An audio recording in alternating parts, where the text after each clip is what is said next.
What's up, guys? JP back at you once again, bringing you guys another review here on body bags. It is week 100. Crazy to think that we're already on week 100. Wow, that's just insane. So the theme this week is... there is no theme this week. Some of you guys who've watched the channel for a long time knows that we started out where we didn't have themes. It was just review whatever as long as it hasn't been reviewed before. And we did theme weeks once a month. We kind of wanted to do more theme weeks, so we started doing them every week. We're kind of burnt out on them, so we're deciding to go back to just review whatever the hell you want as long as it hasn't been reviewed before, which should be fun. So from here on out, until we say otherwise, we are going themeless. So the film I decided to review this time is Swamp Thing from the year 1982, I believe. This film is a Wesley Craven directed film. It follows a scientist, his girlfriend, a government agent, and his sister, who are out in the Everglades swamps in Florida. He's kind of developing a new sort of potion or substance formula that will sort of end world hunger. It kind of rapidly grows plant life.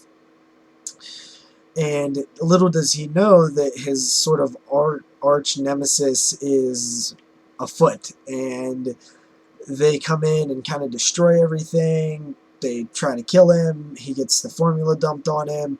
He gets thrown into the river, and he becomes half plant, half man, and he becomes the Swamp Thing with super powerful strength and all that stuff. Meanwhile, you have the girlfriend, Adrienne Barbeau, played by her, who is sort of running for her life in the swamp. She teams up with this little black kid.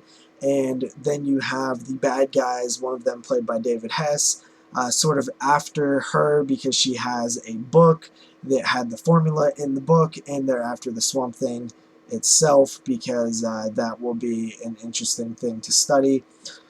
That's pretty much your story. Honestly, it's not a very good movie at all. It's much more action rather than horror. It's a comic book movie. It even has the like in between scenes, instead of like a fade to black or something, it'll have like the panels or like the cut out thing or like the POW looking thing. You know, to make it feel more like a comic book. It's very cheesy. The effects are kind of awful, to be honest, and it's just not a very good movie at all. Now, there was an uncut version that was accidentally released a few years ago that is the same version that the UK got, in which Adrienne Barbeau walked around topless for a good minute or two, and she kind of didn't sign off on it, so they had to recall the disc, and it's kind of pretty rare now. This Scream Factory edition does not have that extra scenes. It just is the standard theatrical version, which is a bit unfortunate. That would have been a nice restoration to have it completely uncut. But yeah, I mean, honestly, it's just not a very good movie. I thought it was pretty entertaining at first. I was like, okay, this is cool.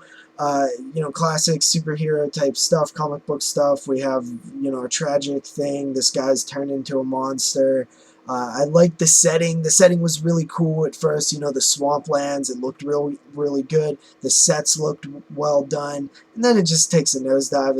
It really, by the climax of the film, it's so cheesy and the effects are bad that you really don't even enjoy the ending. So I would say that the first maybe 20 minutes are the best part of this movie, the setup, and then it just goes downhill. So overall rating on Swamp Thing,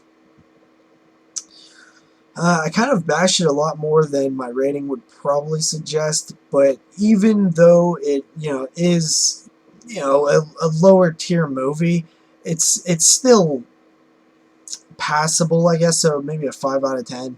The review was a little bit harsh, but I do think that it's watchable. It's a watchable movie, and in my opinion, watchable movies are 5 out of 10s. They're average. So I'll see you guys next time with another review. Peace out.